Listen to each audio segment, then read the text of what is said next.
America কি এবার ছোট আকারের পারমাণবিক বোমা ব্যবহারের রাস্তায় হাঁটার কথা ভাবছে? আর যদি সত্যিই ভাবে, তাহলে তার পরের নিশানা কি ইরান হতে পারে? আজ 6ই আগস্টের সকালে আমেরিকা থেকে যে খবরটা এসেছে সেটা শুনে এই প্রশ্নগুলো ওঠা খুব স্বাভাবিক। আজকের ভিডিওতে আমরা তিনটে জিনিস বুঝব। প্রথমত, আসলে রিপোর্টে কি বলা হয়েছে। দ্বিতীয়ত, এই ট্যাকটিক্যাল নিউক্লিয়ার বোমা জিনিসটা আসলে কি এবং কতটা ভয়ঙ্কর। আর তৃতীয়ত, গত কয়েকদিনের কোন কোন ঘটনা এই খবরটার সঙ্গে জুড়ে যাচ্ছে। তাহলে চলুন একদম গোড়া থেকে শুরু করা যাক। আজ 6ই আগস্ট অর্থাৎ আজ সকালে আমেরিকার সংবাদ মাধ্যম এনবিসির একটি রিপোর্ট সামনে আসে। এই রিপোর্টে দাবি করা হয়েছে পেন্টাগন তাদের পারমাণবিক রণকৌশল বদলানোর কাজ করছে। সহজ কথায়, পারমাণবিক যুদ্ধ লড়ার পদ্ধতিটাই নতুন করে সাজানোর চেষ্টা চলছে।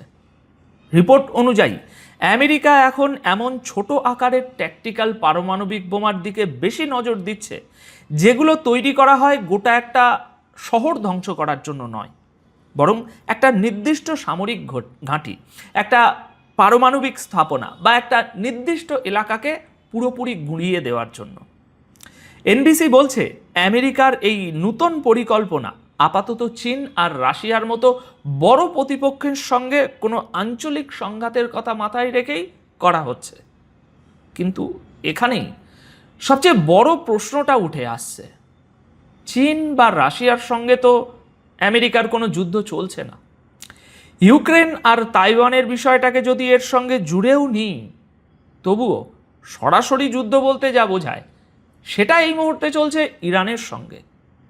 সবচেয়ে জটিল পরিস্থিতিটা ওখানেই। তাই মনে প্রশ্ন আসে, কথা কি এক হচ্ছে, এক জায়গায় বলা হচ্ছে আর নিশানা অন্য জায়গায় নেই তো? দেখুন, এখানে একটা কথা পরিষ্কার করে বলে রাখা দরকার। এনবিসি আমেরিকার সবচেয়ে বড় এবং পুরনো সংবাদ মাধ্যমগুলোর একটি, কিন্তু তাদের এই রিপোর্টে ইরানের নাম কোথাও নেওয়া হয়নি। আর এমন কোনো প্রমাণও নেই যে আমেরিকা ইরানের উপর পারমাণবিক বোমা ব্যবহার করতে যাচ্ছে। তাহলে ভাই এই প্রশ্নটা উঠছে কেন এখানে? কারণ এই খবরের ঠিক আগের দিনের আরেকটা খবর এর সঙ্গে জুড়ে যাচ্ছে। সেই খবরটা এবারে একটু বিস্তারিতভাবে বুঝে নিন। ইরানের সঙ্গে যুদ্ধ আমেরিকার এমন একটা ক্ষতি করেছে যেটা পূরণ করতে তাদের কয়েক বছর সময় লেগে যেতে পারে। রিপোর্ট অনুযায়ী ইরানের বিরুদ্ধে 5 মাস ধরে চলা যুদ্ধে আমেরিকা তাদের লং রেঞ্জ গ্রাউন্ড মিসাইল অর্থাৎ মাটি থেকে ছোড়া দূরপাল্লার ক্ষেপণাস্ত্রের বেশিরভাগটাই খরচ করে ফেলেছে। এখন সেই ভান্ডার প্রায় শেষ। বিস্তারিত প্রতিবেদন এর আগে আমি আপনাদের দেখিয়েছি। বলা হচ্ছে ATACMS এবং নতুন প্রজন্মের PRSM ক্ষেপণাস্ত্রগুলো যুদ্ধের সময় কুয়েত আর বাহরাইনে থাকা আমেরিকার সামরিক ঘাঁটি থেকে বিপুল সংখ্যায় ছোড়া হয়েছিল। এগুলো দিয়েই ইরানের ভিতরের একাধিক লক্ষ্যবস্তুতে হামলা চালানো হয়েছিল। এই খবরটা প্রথম আসে আপনার 4 তারিখে, 4 আগস্ট। রিপোর্টে দাবি করা হয়েছিল এই ক্ষেপণাস্ত্রের নতুন ভান্ডার তৈরি করতে আমেরিকার কয়েক বছর লেগে যাবে, কারণ প্রতিটা ক্ষেপণাস্ত্রের দাম কয়েক লক্ষ ডলার, আর তৈরি হতে সময়ও বেশ ভালো লাগে। এইবার পুরো ছবিটা মেলানোর চেষ্টা করুন। একদিকে দূরপাল্লার নির্ভুল ক্ষেপণাস্ত্রের ভান্ডার প্রায় শূন্য, আর ঠিক তার পরের দিনই খবর আসছে পেন্টাগন পারমাণবিক রণকৌশল বদলানোর কাজ করছে এবং ছোট ট্যাকটিক্যাল পারমাণবিক অস্ত্রকে যুদ্ধ পরিকল্পনায় আগের চেয়ে অনেক বেশি গুরুত্ব দেওয়ার কথা ভাবছে। অথচ এতদিন এই অস্ত্রগুলোকে একরকম সরিয়ে রাখা হয়েছিল। তাই প্রশ্নটা উঠছে, ক্ষেপণাস্ত্রের এই ঘাটতি কি আমেরিকাকে এই বিকল্পের কথা ভাবতে বাধ্য করলো, নাকি এই পরিবর্তন সত্যি শুধু চীন আর রাশিয়ার মতো বড় সামরিক প্রতিপক্ষের কথা মাথায় রেখেই করা হচ্ছে? এখন অনেকের মনেই একটা প্রশ্ন থাকতে পারে যে ভাই অনুপ, এই ট্যাকটিক্যাল পারমাণবিক বোমা জিনিসটা আসলে কি, আর এটা ঠিক ভাই কতটা ভয়ঙ্কর? তাহলে আসুন বিষয়টা একটু ছোট করে সহজভাবে বুঝে নেওয়া যাক। দেখুন, ট্যাকটিক্যাল পারমাণবিক বোমা এমনভাবে তৈরি করা হয় যাতে গোটা শহরের বদলে একটা সামরিক ঘাঁটি বা একটা পারমাণবিক স্থাপনা বা একটা নির্দিষ্ট এলাকাকে পুরোপুরি ধ্বংস করা যায়। অর্থাৎ হিরোশিমা নাগাসাকির মতো ব্যাপার হবে না, কিন্তু এটাকে খুব দুর্বল অস্ত্র ভাবলেও মস্ত বড় ভুল হবে। ছোট বলার মানে এই নয় যে ক্ষতিও ছোট হবে, ক্ষতি বড়ই হবে। এদের ওজন মডেল অনুযায়ী আলাদা আলাদা হয়। আকাশ থেকে ফেলা অনেক ট্যাকটিক্যাল পারমাণবিক বোমার ওজন মোটামুটি 300 থেকে মোটামুটি ওই 500 কিলোগ্রামের আশেপাশে থাকে। আর এটা কিন্তু গোটা বোমার ওজন, শুধু ওই পারমাণবিক উপাদানের নয়। এতে ইউরেনিয়াম বা প্লুটোনিয়ামের মতো পারমাণবিক উপাদান ব্যবহার করা হয়। গোটা বোমাটা ইউরেনিয়াম দিয়ে ঠুসে ঠুসে ভর্তি থাকে না, বরং তার একটা বলতে পারেন ওই বোমার ছোট্ট একটা অংশ আসল পারমাণবিক বিস্ফোরণটা ঘটায়। এদের ক্ষমতাও আলাদা আলাদা হতে পারে। অনেক ট্যাকটিক্যাল পারমাণবিক বোমা মোটামুটি আপনার 1 থেকে 10 কিলোটন পর্যন্ত হয়। আর তুলনার জন্য বলি, হিরোশিমায় যে বোমাটা ফেলা হয়েছিল সেটা ছিল প্রায় আপনার 15 কিলোটনের। মানে বুঝতে পারছেন তো ফারাকটা কতটুকু। এমন একটা বোমা যদি কোনো সামরিক ঘাঁটির উপরে ফেলা হয়, তাহলে তার মোটামুটি কয়েকশো মিটার থেকে শুরু করে কয়েক কিলোমিটার পর্যন্ত সব কিছু ধ্বংস হয়ে যেতে পারে। যে এলাকায় এটা ফেলা হবে সেখানে কোনো কিছু টিকে থাকা খুব কঠিন হবে।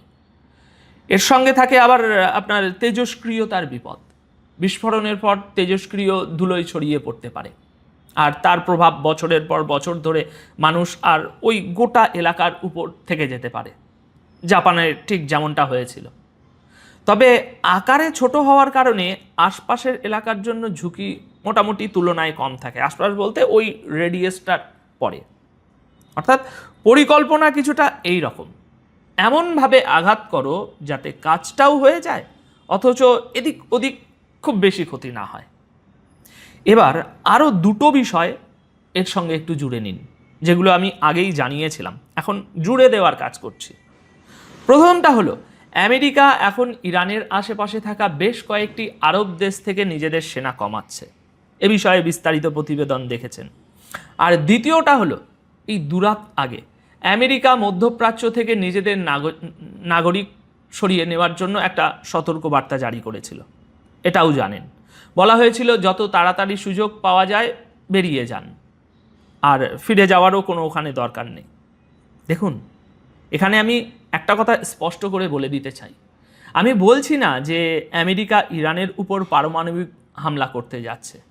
আমি শুধু আজকের এই বড় খবরটার সঙ্গে আগের দিনের ওই ঘটনাগুলো জুড়ে দিয়ে আপনাদের একটা বড় ছবি একটু বোঝানোর চেষ্টা করছি। এই ছবিতে কোন কোন দৃশ্য ইতিমধ্যেই সামনে চলে এসেছে আর কোন দৃশ্য এখনো আড়ালে রয়ে গেছে। আর এখানেই পরিস্থিতি কিন্তু নতুন মোড় নিচ্ছে। মনে রাখবেন, ঠিক এই সময়েই আমেরিকা আর ইরানের মধ্যে হরমুজ প্রণালী খুলে দেওয়া নিয়ে আলোচনা চলছে। আগের ভিডিওতে বলেছিলাম আজই এই বিষয়ে সিদ্ধান্ত হতে পারে। কিন্তু আমার কাছে সর্বশেষ যে তথ্য আছে তাতে মনে হচ্ছে ইরান এখনও নিজেদের কিছু কঠিন শর্ত সামনে রাখছে, আর সেই কারণেই আলোচনা হয়তো একটা কঠিন পর্যায়ে ঢুকে পড়তে পারে। ভাঙবে বলবো না, কঠিন। এখন যদি এই আলোচনা ব্যর্থ হয় তাহলে আবার যুদ্ধ শুরু হবে, আর তখন আমেরিকা কোন রাস্তায় হাঁটে সেটা সময়ই বলবে। এখানে আরও একটা দিক আছে যেটা খুব ভালোভাবে বোঝা দরকার।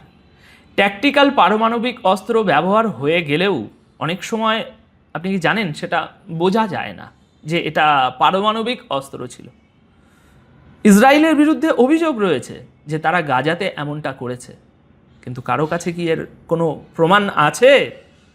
তাই খবরটা হালকাভাবে নেওয়ার মতো নয়, বেশ গুরুতর।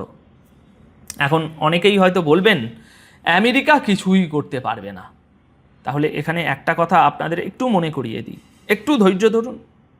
ইরানের সর্বোচ্চ নেতা, ইরানের প্রতিরক্ষা মন্ত্রী, IRGC, তাদের সেনাবাহিনী, অসংখ্য কমান্ডার, বহু পারমাণবিক বিজ্ঞানী এই আমেরিকা আর ইসরায়েলের হামলাতেই কিন্তু প্রাণ হারিয়েছেন। আর যারা বলেন যে ট্রাম্প শুধু হুমকি দেন, তাদের আজ বলি, ট্রাম্প হুমকি দেওয়ার পর কিন্তু প্রতিবারই হামলা করেছেন। গত বছরের জুন থেকে এই বছরের ফেব্রুয়ারি পর্যন্ত কবে করেননি? দেখুন, আবেগ এক জায়গায়, আমরা কি চাই কি হোক কি না হোক সেটাও এক জায়গায়, কিন্তু বাস্তব একেবারে আলাদা জিনিস। যেটা আপনাদের সামনেই রয়েছে। খবর আসে, আবার অনেক সময় খবর আনা হয়, পরিবেশটা যাচাই করে দেখা হয় যে এর প্রভাব কী, এর প্রতিক্রিয়া কী। এটাও ইরানের উদ্দেশ্যে একটা ইঙ্গিত হতে পারে যে আমরা সামনে কি করতে পারি। আলোচনা তো আজ চলছে, কিন্তু দেখে নাও। তবে এর উল্টো দিকেও একটা প্রশ্ন থেকে যায়, ইরান কি পূর্ণাঙ্গ পারমাণবিক বোমার আগেই ট্যাকটিক্যাল পারমাণবিক বোমা বানিয়ে ফেলেনি তো, বা ফেলছে? কারণ প্রক্রিয়া কিন্তু একই, শুধু ইউরেনিয়াম ব্যবহারের যে বিষয়টা সেটা কম বেশি হয়। তাহলে সব মিলিয়ে দাঁড়ালো কি দর্শক বন্ধুরা? আমেরিকার দূরপাল্লার নির্ভুল ক্ষেপণাস্ত্রের ভাণ্ডার প্রায় শেষ, এবং তা পূরণ করতে কয়েক বছর সময় লাগতে পারে।